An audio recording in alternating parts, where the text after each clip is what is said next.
Have you ever wondered why the man driving the 20-year-old sedan might actually be wealthier than the guy in the brand new Italian supercar? Today, we're diving deep into the secret life of Henry, a man whose bank account screams mogul, but whose lifestyle whispers average Joe. Most people spend their entire lives chasing the image of wealth, drowning in debt just to impress people they don't even like. But Henry understands a fundamental truth about financial freedom that 90% of the population will never grasp until it's far too late. In this video, we're peeling back the curtain on why this millionaire refuses luxury and how his poor habits built a massive empire. It was a rainy Tuesday morning when I first saw Henry standing in line at a local discount grocery store, clutching a handful of coupons. He wore a faded flannel shirt and work boots that had seen better days, looking like a man who struggled to make ends meet. No one in that line knew that Henry had just closed a $10 million real estate acquisition before breakfast from his home office. To the world, he is invisible, a ghost in the machine of consumerism, and that is exactly how he designed his entire life to be. Being rich is what you show people, being wealthy is what you keep, Henry once told me during a rare moment of vulnerability. This philosophy echoes the core teachings of Thomas J. Stanley's The Millionaire Next Door, where real wealth is often found in the mundane. Henry's journey didn't start with a silver spoon. It started in a cramped apartment with nothing but a library card and a burning ambition. He watched his parents struggle, trading their precious time for pennies, always one paycheck away from a total financial collapse and disaster. That trauma forged a mindset of extreme frugality, not out of fear, but out of a desire for absolute, uncompromising personal autonomy. High-stakes drama erupted early in his career when a business partner tried to pressure him into buying a flashy corporate headquarters. "We need to look the part to get the big clients," they argued, pointing at the sleek glass towers of the downtown financial district. Henry stood his ground, choosing a modest warehouse on the edge of town, reinvesting every single saved dollar back into the company's growth. That decision saved the firm during the 2008 crash, while his flashy competitors were wiped out by their own massive overhead and vanity. You see, Henry views every dollar as a freedom fighter, a soldier whose only job is to go out and capture more dollars for him. When you buy a luxury watch, you aren't just spending $5,000, you are spending the future millions that money could have earned. This is the power of compound interest, which Albert Einstein famously called the eighth wonder of the world and the key to true riches. Let's look at a chart. If you invest $500 a month starting at age 25, you could retire with millions, but most people buy iPhones instead. Henry's daily habits are remarkably boring, which is the secret ingredient to a life that is financially exciting and filled with options. He wakes up at 5 a.m. not to grind until his bones ache, but to read, think, and strategize in the quiet of the morning. His breakfast costs less than $2, oats and coffee, while his peers are spending $15 at a trendy cafe every single day. Over a year, that small difference alone covers his entire property tax bill, proving that small leaks are what sink the biggest ships. People often ask him, "Henry, you have the money. Why don't you treat yourself to a Ferrari or a mansion on the hill?" He simply smiles and says, "I'd rather own my time than own a piece of metal that loses value the moment I drive it." This is the psychological barrier most people can't cross, the need for external validation versus the internal peace of financial security. Morgan Housel says in The Psychology of Money that wealth is the nice cars not purchased and the diamonds not bought. Henry lives by this. His poor lifestyle is actually a sophisticated defensive strategy against the volatility of the modern global economy. He recalls a time when he almost broke his rule, tempted by a sleek black Porsche sitting in a showroom window under bright lights. He sat in the driver's seat, felt the leather and smelled the success, but then he did the math in his head instantly. That car represented 4,000 shares of a dividend-paying stock that would pay him for the rest of his life without him lifting a finger. He walked out of the dealership, drove his old Toyota home, and felt a rush of adrenaline that no engine could ever provide. That is the moment he realized he was finally rich, not because of what he had, but because of what he could resist. Most of us are conditioned from birth by clever marketing to believe that spending is the only way to signal our worth to society. We are told that you only live once, but Henry argues that if you do it right, living once is more than enough. He invests in assets, not liabilities. He buys businesses, real estate, and index funds, while others buy clothes and expensive dinners. Let's break down the rich man, poor lifestyle math to see how Henry's net worth grew while his neighbors' bank accounts stayed empty. To understand Henry's math, we have to look at the hidden cost of ownership that most consumers completely ignore. Every luxury item you buy comes with a tail of expenses, insurance, maintenance, and the mental energy required to protect it. Henry realized that by living like he's poor, he eliminated the decision fatigue that plagues the modern upper middle class. He doesn't have to worry about a scratch on a 6-figure car or the property taxes on a 20-room mansion he doesn't use. "I have one house and it fits my family perfectly," he says, pointing to his modest suburban home with a well-kept garden. While his colleagues were upgrading to McMansions, Henry was busy paying off his mortgage in record time to eliminate interest. Once that debt was gone, his largest monthly expense vanished, giving him a massive cash flow advantage over everyone else. He took that extra cash and funneled it into a diversified portfolio of index funds, letting the market do the heavy lifting. Let's talk about the Latté Factor, a concept popularized by David Botch, which Henry took to an extreme professional level. It's not just about the coffee, it's about the habit of small, mindless leaks that drain your wealth over decades. Henry treats his personal finances like a Fortune 500 company, tracking every dollar with a simple, effective spreadsheet. He knows his burn rate, the exact amount of money it takes for him to live a happy, comfortable, and dignified life. Because his burn rate is so low, Henry reached infinite runway years ago, meaning he never has to work again. This is the high-stakes drama of the quiet life, the peace of knowing you are untouchable by any boss or economic shift. One afternoon, a young, flashy intern at Henry's firm mocked him for bringing a brown bag lunch to a high-level meeting. "Sir, surely you can afford a steak at the bistro across the street," the intern said with a condescending, smug smirk. Henry didn't get angry. He simply asked the young man how much he paid in monthly car loan interest for his BMW. When the intern replied $700, Henry smiled and noted that his lunch saved him enough to buy 10 more shares of the company. That's the difference. The intern was working for the car, while Henry's money was working tirelessly for Henry. This is a classic example of delayed gratification, the #1 trait shared by almost every self-made millionaire in history. As the famous investor Warren Buffett says, "If you buy things you do not need, soon you will have to sell things you do need."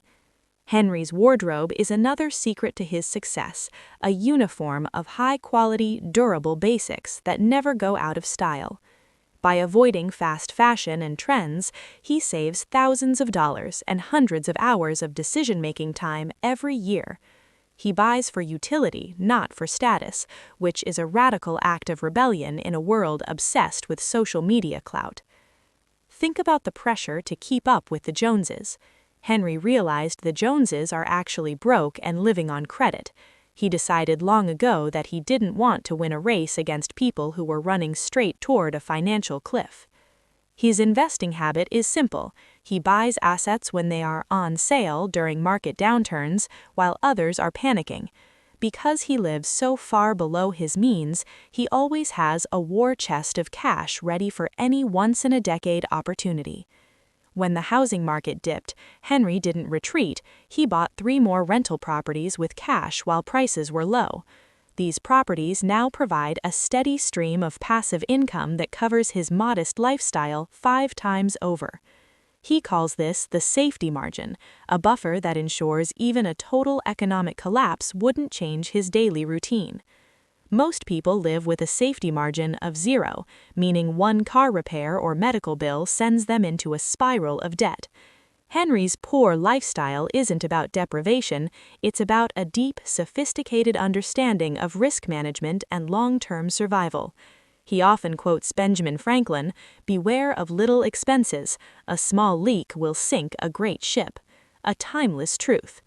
The emotional storytelling of his life isn't found in a yacht party, it's found in the quiet moments of security he provides. He was able to pay for his daughter's college tuition in full without a single loan because of the Porsches he never bought. He was able to care for his aging parents in the best facilities because of the designer suits he never wore. Real wealth is the ability to handle the big things in life without breaking a sweat, because you ignored the small things. It's about being able to say no to a toxic job or a bad deal because you don't actually need the money. That no is the most powerful word in the English language, and it is only available to those who live like Henry. Living like you're poor when you're rich is the ultimate cheat code for mental health and clarity. Most people don't realize that your possessions eventually end up owning you, demanding your time, focus, and worry. Henry's philosophy is built on the idea of low-maintenance living, where his physical world requires very little from him. This allows him to dedicate 90% of his cognitive energy to high-level problem-solving and looking for new investment opportunities. Think about the average professional. They spend their weekends cleaning their pool, fixing their luxury car, or managing their second home. Henry spends his weekends reading, hiking, and spending quality time with his family, activities that are essentially free but priceless. There is a high-stakes drama in the quietness. While the world is loud and demanding, Henry is silent and calculating. He recalls a moment during a massive market correction when his neighbors were panicking, seeing their paper wealth evaporate. Because their lifestyles were funded by debt and high-paying jobs they hated, they were one layoff away from total ruin. Henry, on the other hand, sat on his porch with a book, knowing his expenses were so low he could survive for decades. This is what we call FU money, a term often used in finance to describe the point where you no longer need anyone's permission. But here's the trick. You reach that point much faster if you don't keep moving the goalposts of your lifestyle. This is lifestyle creep, the silent killer of wealth, where as your income grows, your standard of living grows with it. Henry kept his standard of living at the level of a middle-class teacher, even as his income climbed into the 7 figures. Imagine the gap between those two lines. That gap is where his massive fortune was quietly built over 20 years. Let's look at an example.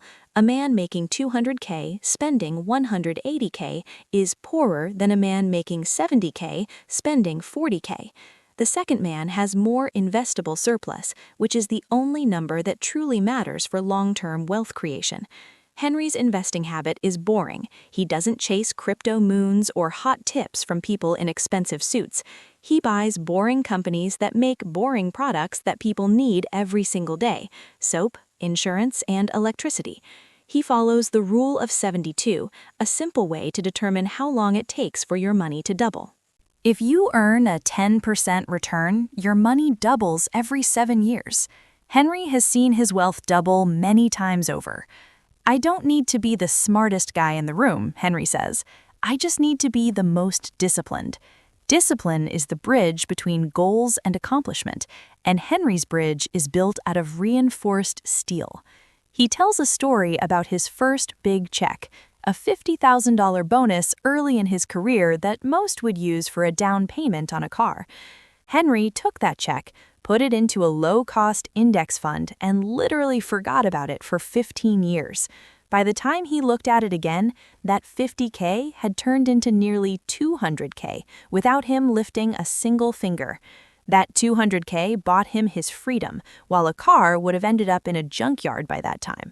This is the emotional core of his story, the realization that the poor person's habits are actually the rich person's tools.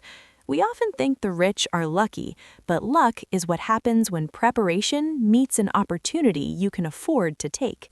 Because Henry lived poor, he was prepared for every opportunity that required a large amount of liquid cash. He remembers a small tech company that was struggling for cash during a temporary downturn and needed an angel investor. Because Henry didn't have a massive mortgage, he had the cash to step in and buy a significant stake in that company. 5 years later, that company went public, and Henry's small stake turned into a life-changing generational fortune for his family. His neighbors saw the headline and called him lucky, never knowing he had been eating home-cooked meals for years to afford it. This is the invisible sacrifice, the hard work and restraint that happens in the dark so you can shine in the light. People see the harvest, but they never see the long, grueling winter where the farmer protected the seeds. Henry's daily routine includes a wealth walk every evening where he reflects on his goals and stays grounded. He doesn't walk through luxury shopping malls, he walks through nature, reminding himself that the best things in life aren't things. He is a master of stoic finance, practicing the art of being happy with exactly what he already has in his possession. If you can be happy with a simple life, you are truly invincible, because the world can no longer tempt you with baubles. Henry often says that luxury is a treadmill. Once you get on, it's almost impossible to get off without falling. Think about the first time you flew business class or stayed in a 5-star hotel. It felt like a dream, didn't it? But the second time, it felt normal. The third time, it felt expected. And the fourth time, anything less felt like a tragedy. This is hedonic adaptation, the psychological process where we quickly return to a stable level of happiness despite major positive changes. By intentionally living a poor lifestyle, Henry keeps his dopamine baseline low, meaning he actually enjoys the small things more than most. A simple home-cooked meal with his wife brings him more genuine joy than a $500 tasting menu brings to a jaded billionaire. High-stakes drama isn't just about money, it's about the battle for your soul in a world that wants you to be a perpetual consumer. Henry remembers a high school reunion where his former classmates were bragging about their summer homes and private club memberships. They looked at Henry's old watch and his off-brand shoes with a mix of pity and subtle, polite condescension. What they didn't see was that Henry owned the very debt that their luxury lives were built upon through his banking investments. He didn't feel the need to correct them. The ultimate power is being the invisible owner of the world around you. Let's talk about his investing habit of tax loss harvesting, a sophisticated strategy he uses to legally minimize what he owes. While most people complain about taxes, Henry treats the tax code like a rule book for a game he is determined to win. He understands that it's not about what you make, but what you keep after the government takes its share of the pie. By living simply, he qualifies for tax brackets and credits that his high-spending peers have completely priced themselves out of. This is a motivation talk for anyone feeling stuck. You don't need $1 million to start living like a wealthy person. You start by reclaiming your time, 1 hour at a time, by cutting out the subscriptions and habits that don't serve your future. Henry's poor lifestyle allowed him to retire his wife 10 years early so she could pursue her passion for painting. That is the true luxury, not a handbag, but the ability to give the people you love their lives back from the grind. He once saw a quote by Naval Ravikant: "A fit body, a calm mind, a house full of love. These things cannot be bought, they must be earned." Henry spends his saved money on health, organic food, a gym membership, and regular checkups, because health is the ultimate wealth. What good is a $10 million portfolio if you are too sick or too stressed to enjoy a walk in the park? Most wealthy people trade their health for money, only to spend all that money later trying to buy their health back. Henry reversed the equation. He used his poor lifestyle to reduce stress, ensuring his human capital stayed high for decades. Let's look at a case study of two neighbors, Dave and Henry. Both earned $150,000 a year for 25 years. Dave bought a new car every 3 years, upgraded his house twice, and took Instagram-worthy vacations on credit cards. Henry drove the same car for 15 years, stayed in his first home, and camped in national parks for his vacations. Today, Dave is 65 and terrified of being laid off because he has less than $50,000 in his retirement account. Henry is 65 and has a net worth of $8.5 million, generating $300,000 a year in completely passive, hands-off income. The drama here is the quiet crisis facing millions of high-income, low-net-worth individuals who are pretending to be rich. Henry's story is a wake-up call. It's a reminder that the path to true abundance is often paved with self-denial and discipline. He doesn't feel like he's missing out. He feels like he's opting out of a game that is rigged against the player. He follows the 1% rule. If a purchase won't change his life by at least 1%, he simply doesn't buy it. Most of the things we buy change our lives by 0% in the long run, but they drain our bank accounts by 100% in the moment.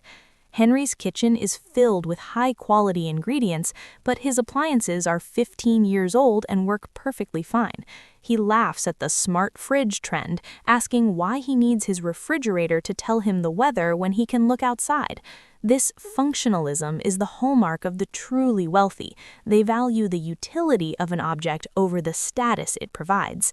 If a $20 watch tells the time as accurately as a $20,000 watch, the $20,000 watch is a $19,980 ego tax. Henry refuses to pay the ego tax. He'd rather pay the freedom tax, which is the price of being left alone to do what he wants. As we move into the final part of Henry's journey, ask yourself, are you working for your things, or are your things working for you? As we enter the final chapter of Henry's story, we must address the ultimate question. What is the point of all this saving? Is he just a miser hoarding gold in a cave, or is there a deeper, more profound purpose to his poor lifestyle? Henry's purpose became crystal clear during a local community crisis when a neighborhood youth center was facing immediate foreclosure. While the loud wealthy people in town were busy hosting $1,000 a plate charity galas that barely covered the catering costs, Henry acted. He walked into the bank, wrote a check for the entire remaining mortgage, and requested that his name never be mentioned. That is the superpower of stealth wealth, the ability to change the world around you without needing the world to clap. He didn't need a plaque on the wall, he needed the kids in his neighborhood to have a safe place to go after school. This is impact investing at its most personal level, using your surplus to solve problems instead of buying more status symbols. Henry's motivation talk to his grandchildren is always the same. Money is a great servant, but a terrible, soul-crushing master. If you serve money, you will never have enough. If money serves you, even a little bit can go a very long way. His investing habit in his later years shifted from growth to legacy, focusing on sustainable businesses that treat employees fairly. He realized that a 7% return from a company that does good is worth more than a 15% return from a company that destroys. This is values-based finance, where your portfolio becomes a reflection of your character and your hopes for the future of humanity. High-stakes drama returned when a predatory developer tried to buy out his modest neighborhood to build luxury high-rises. The developer offered Henry a massive payout, thinking every man has a price, but they didn't understand who they were dealing with. Henry refused, organized his neighbors, and used his legal war chest to protect the community's history and character for everyone. He couldn't be bought because he already had everything he needed. He was unfuckwithable, the highest state of financial being. Emotional storytelling is seeing Henry at 80 years old, sitting on the same porch he bought 40 years ago with his wife. His hands are calloused from gardening, his eyes are bright with curiosity, and his heart is full of peace and quiet satisfaction. He watches a young man across the street struggle to wash a brand new, expensive car he clearly can't afford, with a heavy heart. Henry wants to tell him that the car is a cage, but he knows some lessons can only be learned through the fire of experience. He reflects on the 4 pillars of a good life: health, wealth, love, and a sense of purpose that transcends the self. By living poor, he maximized all 4. He didn't sacrifice his life for money. He used money to secure his life's meaning. As we wrap up this deep dive, take a look at your own bank statement and your own daily habits with total honesty. Are you buying things to impress people who don't care, or are you buying back your freedom one day at a time? Remember the rule of 72, the Latté Factor, and the Hedonic treadmill we discussed throughout this entire journey today. Success isn't about the size of your house, it's about the size of the no you can give to things that don't align with you. Henry's poor man's lifestyle was the most sophisticated, high-performance wealth-building machine ever created in his social circle. It was a shield against inflation, a sword against debt, and a sanctuary for his family's future and well-being. You don't have to start by saving 50% of your income. Start by questioning one luxury purchase this week and see how it feels. Feel the power of saying, I can afford it, but I don't want it, which is the true mark of an abundant mindset. This is the mindset difference. The poor person thinks money is for spending. The rich person knows money is for growing. Henry still lives like he's poor because he's too busy being wealthy to care about looking like he's rich at all. He is the millionaire next door, the ghost in the machine, and the ultimate winner of the game of financial independence. Thank you for joining us on this 3,000-word journey through the psychology of stealth wealth and the life of a true mogul.